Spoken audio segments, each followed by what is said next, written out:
Bienvenidos a mi canal, soy Sulber Marín, un placer saludarlos y agradecerles por estar allí siempre pendientes de compartir las buenas noticias que les tengo aquí en mi canal. Como siempre les digo, en la cajita de información están todos los links de interés a mi página web, a mis redes sociales y mis correos, por si desean enviarme información para compartirla aquí en el canal o en mi página web www.tuagendaonline.info. En el día de hoy los llevo conmigo a Buenos Aires, Argentina, porque vamos a conocer un pedacito de la historia del Museo de Artes Plásticas Eduardo Sívori. El Museo de Artes Plásticas Eduardo Sívori fue inaugurado oficialmente en 1938 para promover el arte argentino.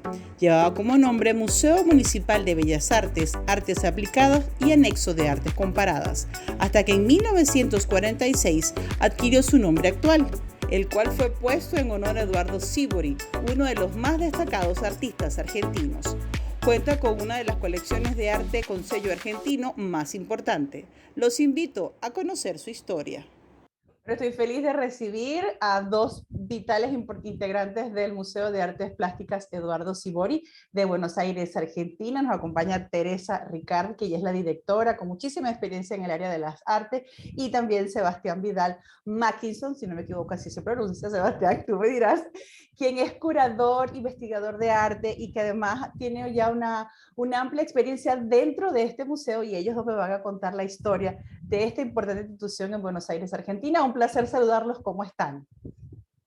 Hola, ¿cómo estás, Zulber? Un placer. Muchas gracias por la invitación. Estamos muy contentos.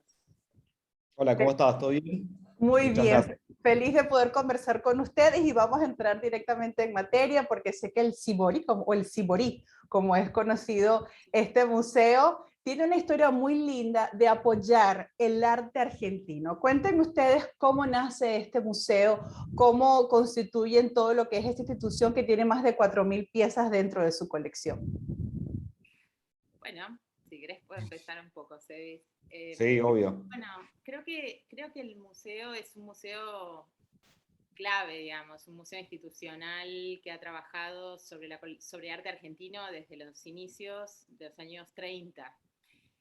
Lo cual, del siglo pasado, lo cual es absolutamente interesante cómo este museo, que tiene una escala, sin embargo, digamos, si bien tiene una colección grande, importante de arte argentino, tiene un inicio que justamente en estos últimos tiempos lo hemos estado revisando, porque arranca en los años 30, y tiene que ver con la iniciativa de un concejal, Guío, y un escultor, Luis Falsini, que comienzan a desarrollar este proyecto, que lo presentan a la ciudad como un programa, digamos, de una primera colección que debía adquirir patrimonio federal o nacional en la ciudad de Buenos Aires, con la idea de generar una especie de pequeño museo de bellas artes y aplicadas, o sea, en ese momento, para poder construir una colección argentina en Buenos Aires, ¿no? Entonces, un poco ese es el inicio que, bueno, empiezan estos a puro pulmón, digamos, por decirlo así, a trabajar y a promover y a generar un proyecto que inicialmente no tenía ese nombre, no se llamaba Eduardo Sívori, sino que ese nombre vino después, pero claramente Sívori era una figura clave en la gestión de las artes culturales y, digamos, de la gestión de los artistas argentinos, ¿no? Él mismo, un excelente, importantísimo actor de la escena cultural. Entonces, bueno, de alguna forma, lentamente el museo fue perfilando hacia ese nombre que va a tomar muchos años después, ¿no? Pero sí un cultor de las artes plásticas, sí un cultor del arte argentino, sí una figura que de alguna manera tenemos que está, digamos, está presente y eternizada en nuestro jardín en una escultura que tenemos de Eduardo, y con patrimonio de Eduardo también fundamental e inicial de puntapié en el museo, ¿no? Cuando se adquieren las primeras, unas acuarelas de Eduardo muy al inicio. Bueno, un poco por ahí, ¿no? O sea, pero es interesante, eso que tú comentas, Teresa, me parece interesante porque entonces desde el inicio se determinó que era arte argentino, y me lo explicarás tú mejor, Sebastián, en cuanto al tema curatorial, seguir esa línea, no desviarse, seguir con el arte argentino en el transcurso de los años. Exacto. Tal como decía Teresa, el tiene una colección realmente de arte argentino importantísima, más de 4.000 piezas, que abarcan desde obras desde inicios del siglo XIX hasta la misma, digo, los últimos días de alguna manera, porque lo que sucede con el museo también es que organiza dos premios muy importantes de la ciudad de Buenos Aires, que uno es el Salón de Artes Plásticas Manuel Belgrano, y el otro es la Bienal Tapiz, que se hace cada 2 años con distintas categorías. El Salón Belgrano tiene 5 categorías: escultura, dibujo, pintura, grabado y monocopia, y la Bienal Tapiz tiene 2 categorías, que es clásico y artesanal. Son premios a adquisición, con lo cual, en este sentido, lo que decía Teresa y también lo que estabas preguntando, están enfocados hacia arte argentino. Por supuesto que quizás personas que no hayan nacido en Argentina, pero que estén residiendo en Argentina, también se pueden presentar, y son premios a adquisición, y lo que hace es que la colección esté incrementándose, afortunadamente, también año a año, por estos mecanismos, por el mecanismo de premios y concursos que organiza el mismo museo, y al mismo tiempo también, bueno, por donaciones. Eh, Retomando un poco también tu pregunta acerca del aspecto curatorial también, por lo menos mi tránsito en el museo no es que nosotros trabajamos en ningún momento como departamentos aislados, es como siempre como una sinergia de comunicación y diálogo muy fluido entre los distintos departamentos y, por supuesto, con la dirección, que en este caso es Teresa.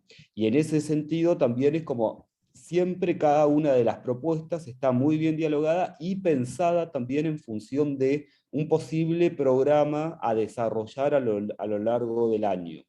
Quizás como de alguna manera nosotros arrancamos, bueno, el museo reinauguró, reabrió sus puertas luego de una remodelación importante de edilicia en el 2017, con la dirección de Teresa, y Teresa comenzó, ella curó una exhibición patrimonial muy importante, que exhibió obras de patrimonio que no se venían exhibiendo desde hace muchos años, que se llamó Tierra, Caos y Germen, en la colección Sibori. Digo, y eso fue un muy buen puntapié al mismo tiempo también para pensar aspectos curatoriales con respecto a no solo a la colección del museo, sino también a la locación del museo, que está alojado en el Parque 3 de Febrero, su historia, su relación con la naturaleza también, su relación con el adentro y el afuera, una dimensión performática también, performativa del museo, que a Teresa también le interesa mucho. Entonces, en ese sentido, el aspecto curatorial, de vuelta, no es que, tampoco yo creo en estas figuras como genios que caen con una gran idea, es como tipo, uno está situado en un pensamiento y uno está en diálogo también, Claro. y en ese sentido uno, desde esa manera fuimos desarrollando los aspectos curatoriales, que fueron muestras patrimoniales, que realizamos muestras patrimoniales, y exhibiciones temporarias también llevadas adelante con la curaduría por el museo, no solamente yo como cumpliendo la función de curador, sino de repente también el departamento de investigación también aportaba muchísimo, muchas veces se encararon muchos aspectos, el departamento de biblioteca también, o también con curadores externos. Siempre es muy interesante el trabajo desarrollándose dentro de un museo, porque como tú lo decías, no es aislado cada área, todo tiene que ver. Una exposición se plantea las actividades, se plantea todo el trabajo en biblioteca, la dirección, es decir, una sinergia muy bonita que se da dentro de los museos y es bien interesante. De todos lados, y hablaban los dos en cuanto a las obras, el patrimonio, lo que tiene el museo, más de 4.000 obras, y el arte contemporáneo es presente en cada una de esas obras que ustedes tienen allí. Cuéntenme un poco cómo ha sido el cuidar esa colección, Teresa, cómo ha sido, tú me hablabas un poco, incluso antes de que empezáramos a grabar, que era un reto por incluso las dimensiones físicas del museo, el cuidar todo ese patrimonio. Sí, la verdad es que eso es un desafío permanente para todos los museos, ¿no? Sí, sin embargo, yo tengo experiencia, digamos, en conservación, he trabajado en otros momentos de mi vida, durante mucho tiempo en áreas de conservación, también trabajando en gobierno, en instituciones públicas, digamos, en edilicias, en formando de a poco como entendiendo los equipos de distintos entornos en relación a distintos medios también. Entonces, de alguna manera, para mí es algo importante, es algo muy significativo ese cuidado de los patrimonios y hay que trabajar mucho, porque generalmente, digamos, vivimos bajo un modelo de paradigma curatorial, digamos, del cual yo me encanto, no te voy a decir que no, pero digo, de hecho, el museo no tenía curadores y, digamos, con mi ingreso, ese cargo, digamos, fue un cargo que para mí era importante que se ocupara, ¿no? Más allá de que creo que los museólogos y las museografías son trabajos de enlace permanente con los curadores y con la amplísima tarea que realizan, y de hecho el museo tiene museógrafas y tiene gente que está como abocada a ese trabajo, con el cual también tenemos un diálogo permanente porque están en relación a las áreas de investigación sobre todo. Pero lo que me parece importante es que el patrimonio se entienda, digamos, este paradigma curatorial muchas veces desfasó, digamos, la importancia, o el paradigma de la curaduría educativa también, que creció enormemente, digamos, en los últimos años, dejó y desplazó de alguna manera áreas patrimoniales que tuvieron durante mucho tiempo quizás un foco más claro, ¿no? En la Argentina hubo momentos, y hay momentos donde se revisan, o creo que hoy se está volviendo lentamente a pensar en la activación de los patrimonios, de cómo esto funciona, de cómo a través de distintos programas en Nación también hemos visto, no solamente en Ciudad, sino también en Nación, de activaciones de esta índole, pero es algo fundamental que responde al cuidado propio de las piezas, pero también a esta política institucional que debe manejarse a lo largo de un tiempo y sostenido, ¿no? Entonces, en ese marco lo que nosotros hemos hecho es sobre todo trabajar sobre un criterio de reorganización también, de empezar a ver qué criterios son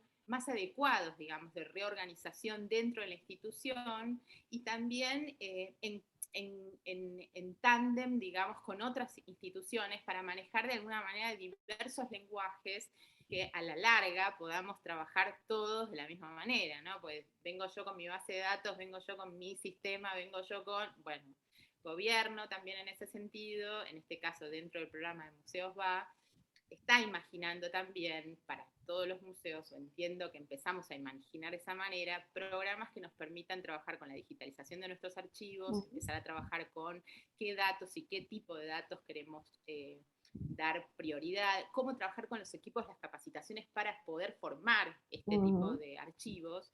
Y en realidad tenemos nuestros archivos, por supuesto que sí, pero queremos mejorarlos siempre. Y entonces por eso trabajamos como que la pandemia nos ayudó mucho también a digitalizar un montón de cosas que pensamos que iba a ser imposible, ¿no? Un punto importante ahí, Teresa, que cómo han enfrentado ustedes, tú bien lo decías, ustedes forman parte de ese conjunto de museos de Buenos Aires que forman parte también de gobierno, y sabemos que trabajar en instituciones públicas no es tan sencillo, no se aplican los procesos de pronto tan rápido como uno quiere. Hablemos un poco de esa transformación digital, de ese cambio que han tenido que adaptar, sobre todo en estos últimos 2 años, ¿no? Que los cambios han sido como acelerados. Tú hablabas, Teresa, de que estaban trabajando en el tema de la digitalización, pero en estos 2 años la cosa se aceleró de 0 a 1000. ¿Cómo ha sido para ustedes, que son un museo de una institución pública, que además a veces los procesos son un poquito más lentos? Sí, totalmente. O sea, la respuesta es sí, totalmente. En realidad es así. Para nosotros la situación de la comunicación siempre fue bastante difícil, porque, digo, difícil en el sentido de que nos cuesta tener como mucha autonomía respecto del tema, porque muchas veces, claro, como trabajamos desde un marco institucional y trabajamos desde gobierno, muchas de las comunicaciones que nosotros tenemos, que si bien tienen que ver con la dinámica y la vida del museo y de sus trabajadores y de su proyecto y de sus lineamientos y visiones, bueno, acá hay que coordinarla entre muchísimas personas, básicamente, no solamente desde mi dirección, sino desde visiones que están articuladas, desde otros modos de mirar que tienen que ver con la cultura desde un programa de ministerio, y en realidad eso hace que, bueno, los modos, las marcas, los diseños, digamos, de cómo se construyen determinadas identidades, bueno, a veces nos reflejan y a veces no tanto, básicamente es eso, ¿no? Como que a veces entramos en una situación donde nos cuesta más encontrarnos por mostrar esas diferencias, digamos, justamente, porque quizás el Museo Saavedra o el Museo Larreta tiene identidades muy diferentes en la ciudad a lo que tiene el Sívori, ¿no? Unos tienen patrimonios de un tipo y otro, y de repente cuando ves la comunicación del museo a nivel digital es como toda igual o toda muy parecida. Entonces, tenemos que hacer un trabajo muy consciente cuando estamos trabajando en las redes o cuando estamos de apuntalar nuestras colecciones, de decir qué lineamientos nos gusta pensar, digamos, cómo los queremos pensar.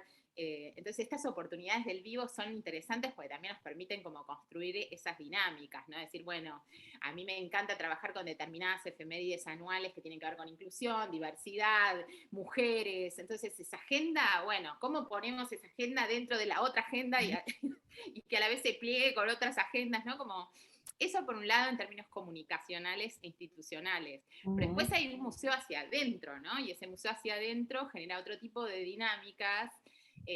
O a qué público, o sea, pensando también a qué públicos dirigirnos, ¿no? En el otro caso, pero digamos, también hay un público especializado de museos, de artistas, de comunidad, que nos reclama otras cosas, quizás, ¿no? O sea, que nos reclama, ¿no? La agenda de qué pasó, digamos, y cómo te lo voy a comunicar en relación a toda esta lógica, sino más bien, bueno, ¿qué queremos ver? Queremos ver las exposiciones de la colección, queremos saber cómo era, cuál es el cuadro que hay de los años 30 de Petoruti y contar una historia sobre eso. Las redes nos han ayudado muchísimo a eso, pero también hay algo que es muy técnico y muy de la historia del arte, muy de la conservación o muy de las puertas adentro del museo que nos gusta también que lentamente se filtre, digamos, en las redes, ¿no? Entonces un poco hacemos ese trabajo de contar historias, pero otra parte es también, bueno, esto que te decía antes, trabajar sobre la digitalización de los archivos, trabajar sobre distintos procesos digamos, de procesos de inventariar el trabajo, de ver cómo están las colecciones, de mantener el cuidado durante esos años, ahí sí presencial, digamos, pero sí a la vez poder hacer otro tipo de trabajos que implicaba un detenimiento del museo y un enfoque, que eso lo pudo permitir la pandemia, ¿no? Entonces, como por ejemplo, trabajar sobre la materialidad de las obras que nosotros tenemos, entonces llamar a los artistas, pedirles a través de preguntas que ellos vayan contestando cómo hicieron esa obra o cómo lo hicieron como proyectos, digamos, encarados de este patrimonio. Entonces ahí empezás a trabajar sobre un archivo que tiene que ver con la memoria del museo, con la materialidad de las obras y con la colección, ¿no?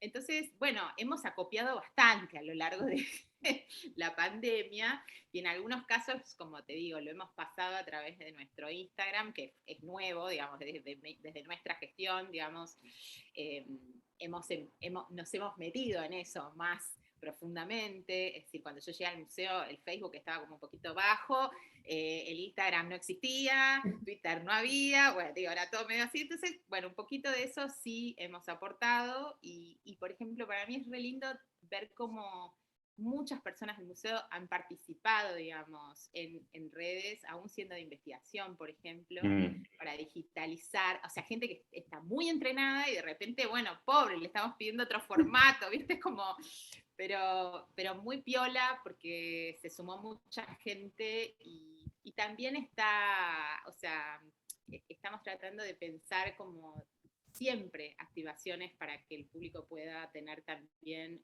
mayor accesibilidad a nuestro hermoso patrimonio, tanto de lo que tenemos como en biblioteca, en el archivo de investigación, y también abierto al público para investigadores y demás que también colaboramos con ellos, ¿no? Teresa, pero me encanta que cuentes ese tras cámara, porque para que el público sepa que no es sencillo manejar las redes de una institución cultural, porque son muchos públicos. Está el que no sabe nada de arte, que se empieza a interesar, los expertos que exigen y contradicen y critican y pueden corregir y decir que eso no se hace como ustedes lo hicieron, yo soy el que sé y ustedes no. Es complicado, no es tan sencillo enfrentarse a las redes cuando es una institución cultural, pero es bien bonito que lo cuentes como un trabajo que se está haciendo y que todo esto que está ocurriendo en el mundo también nos está afectando y desarrollando maneras para poderlo contar. Una de esas maneras para seguir contando la historia y seguir contando y llevando el arte, y quisiera que Sebastián me contara, dime. No, que eso también, ¿no? Esto que decías vos hace un ratito de YouTube y digo, porque también tenemos una persona que se dedica a visuales, que eso también apareció desde el inicio, porque para mí también era fundamental pensar cómo estás comunicando visualmente, ¿no? Alguien que pudiera hacer un video, que no, que es un video, viste, que menos mal que teníamos a Nati, porque si no, digo, son cosas que parece que yo soy historiadora del arte y tengo bastante avanzado, mucho trabajo de investigación, te puedo asegurar que no me hubiera imaginado que iba a estar buscando así entre los pasillos a alguien que pudiera trabajar en audiovisual, porque realmente creo que es importante. Me parece que hay muchas maneras de comunicar, tantas como hay personas en el universo. Entonces digo, ahí me parece que hay que animarse a distintas maneras, ¿no? Entonces, eso me parece que es importante. Esas distintas maneras, y ahí caigo nuevamente en lo que me encantaría que Sebastián me diera su opinión, porque ahora a raíz, existían ya las visitas virtuales, las galerías virtuales, pero a raíz de la pandemia, todas esas muestras de arte virtual se han potenciado de una manera increíble. Tú como curador, ¿cómo lo ves, Sebastián? Y sé que ustedes también han desarrollado lo que son estas muestras virtuales. Sí, de hecho fue como, bueno, como la pandemia misma, fue muy no la vimos venir de alguna manera. Entonces llegó, y de hecho en el caso del museo, nosotros justo inauguramos una muestra de Marta Zwick, una artista argentina grande, que tuvo y habíamos reparado en esa exposición en obra de ella, obra de dibujo de la década del 60, 70 y 80 particularmente. La exhibición se inauguró y al día siguiente, bueno, estuvo abierta a público, pero al día posterior, ya desde el gobierno nacional se decretó como el aislamiento obligatorio. Con lo cual, y eso implicó que el museo también estuvo cerrado, y estuvo cerrado por unos 8, 9, 10 meses aproximadamente, sin apertura público. Que luego después cuando estuvo abierto al público, con el aforo incluido y demás, sí organizamos otra exhibición para la otra sala.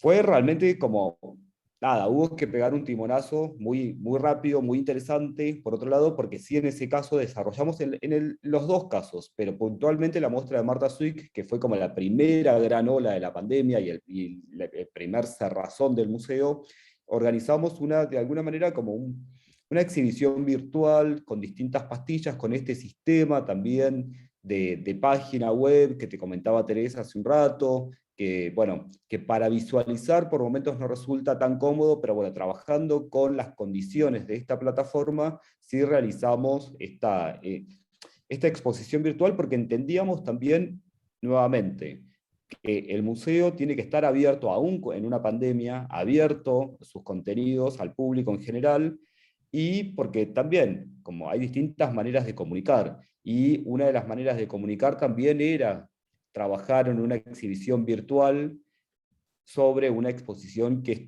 había estado abierta solo 2 días. Esto, por supuesto, que estuvo muy encabalgado con toda una gran dinámica también y una agenda y una programación de comunicación en redes, con Natalia, que está trabajando también como en video. Bueno, el programa que hace un rato te comentaba Teresa. Es muy interesante realmente lo que es como la curaduría virtual. Es cierto que la pandemia de alguna manera ha acelerado ciertos aspectos de la tecnologización que las aceleró, básicamente. A ver, hay algo me parece que es como que es una herramienta, que es algo que realmente que es muy interesante, que habría que investigarlo bien, que me parece que tiene un potencial muy interesante para poder hacer propuestas curatoriales también, que pueden ser muy osadas, que pueden ser muy, muy interesantes, que pueden ser muy académicas, por otro lado, que es una herramienta linda y muy estimulante para desarrollar. Sin que eso quite, por supuesto, la experiencia física de recorrer un museo y Correcto. una exposición y una sala de exhibición, y ese relato curatorial que uno plasma en el espacio físico con las obras. Pero sí me parece que claramente, creo que de alguna manera, como acordamos, es algo que había un puntapié y ese primer iceberg, esa primera puntita del iceberg se está mostrando cada vez más y está siendo cada vez más fuerte. Bueno, de hecho lo vemos también como en esta variable de las NFT, que como que han de alguna manera, por lo menos acá, está surgiendo como de una manera bastante rápida. Pero que además es bien interesante que en este momento ya llegamos a una parte, diríamos decir, de la historia contemporánea donde sin duda va a quedar lo híbrido. Vamos a seguir con lo virtual, pero la presencialidad no lo vamos a dejar de lado. Además, como tú lo comentabas, esa experiencia de entrar a una sala, leer los textos en sala, ver las obras, recorrer los olores incluso dentro de la sala, es toda una experiencia que nos las da ir a los museos, porque eso no lo podemos llevar a una pantalla. Todo este proceso, sin duda, ustedes lo han comentado, las planificaciones han sido en los últimos 2 años un poco complicadas de establecer, cómo planificar, cómo llevar a cabo una exposición, ¿será que sí, será que la hago presencial, virtual? ¿Cómo va esa planificación para este 2022, Teresa? Bueno, muy bien, estamos arrancando, ya enviamos como casi toda nuestra programación para pensar un poco las idas y vueltas que tenemos siempre, todos los años, así peleando un poquito cuánto vamos a tener, cuánto no vamos a tener.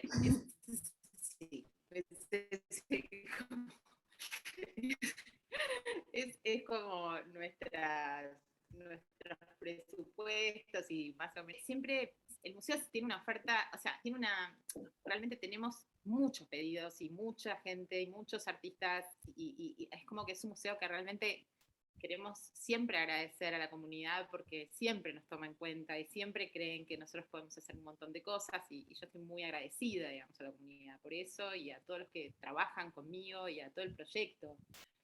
Pero la verdad es que tenemos pocas salas y es difícil a veces poder alojar a todos los proyectos y en realidad me parece que el desafío es poder generar distintas variables que no sean solo el formato de exposición para que mucha gente pueda participar, digamos, de distintas actividades que realizamos desde el museo, ¿no? Entonces, por eso también los programas públicos, programas de inclusión, programas, digamos, con otras instituciones, proyectos, digamos, que tengan que ver con universidades, tratamos de desplegar todo lo que se puede para poder alojar la mayor cantidad de proyectos. Pero generalmente damos una muestra de exhibición, que es una muestra de exhibición de colección, que eso está varios meses en el museo como dinámica habitual. Después tenemos artistas temporarias que invitamos, en general dentro de la visión del programa que tenemos anual, siempre invitamos a una artista mujer, que reconocemos el trabajo y reconocemos básicamente investigaciones sobre ese proyecto que están olvidadas o no han tenido la visibilidad suficiente. Por otra parte, tenemos proyectos que están vinculados a la escena local contemporánea, entonces siempre invitamos a algún artista contemporáneo o artista.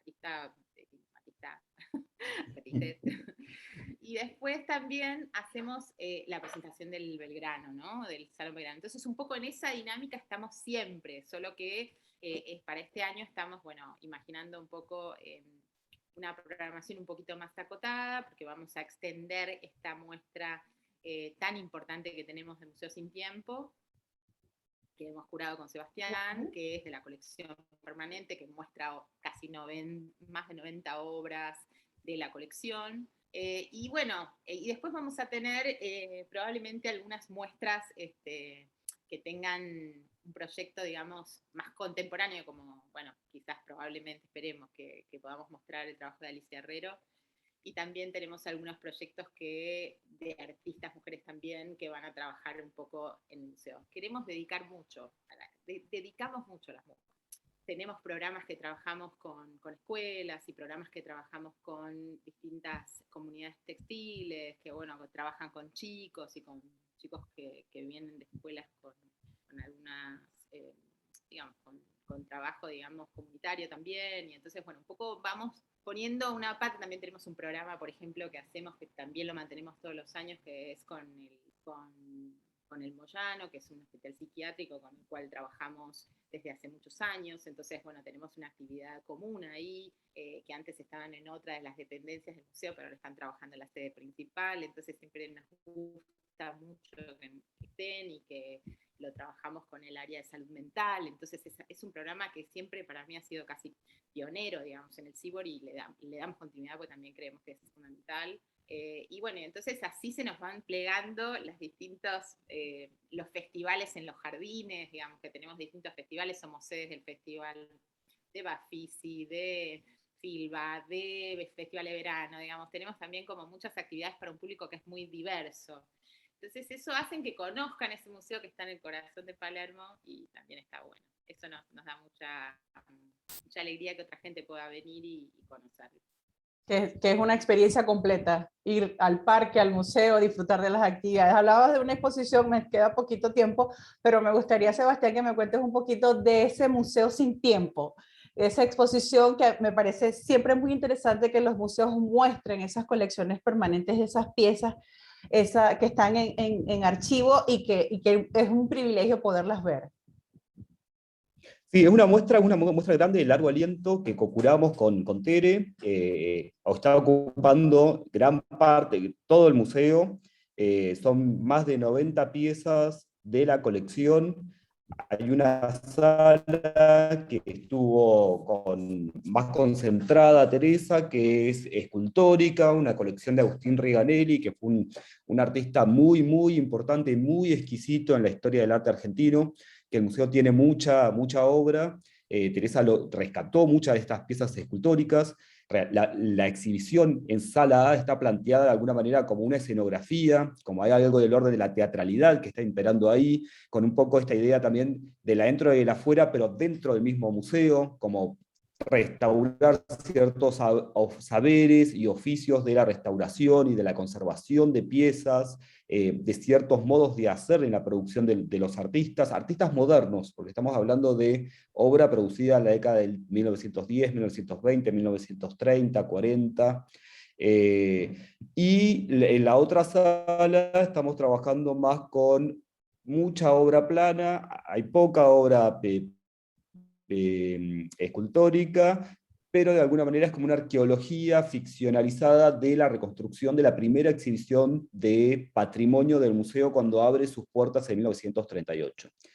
A su vez, estas dos salas también tienen ciertos diálogos, más que intervenciones, son diálogos de 10 artistas contemporáneos argentinos, 6 de artes visuales, 4 de escrituras creativas, que se enmarcaron en un programa del que se llamó Laboratorio Federal, que lo desarrolló la Dirección General de Museos con el Museo Sívori, y bueno, y ellos estuvieron trabajando también mucho con el patrimonio.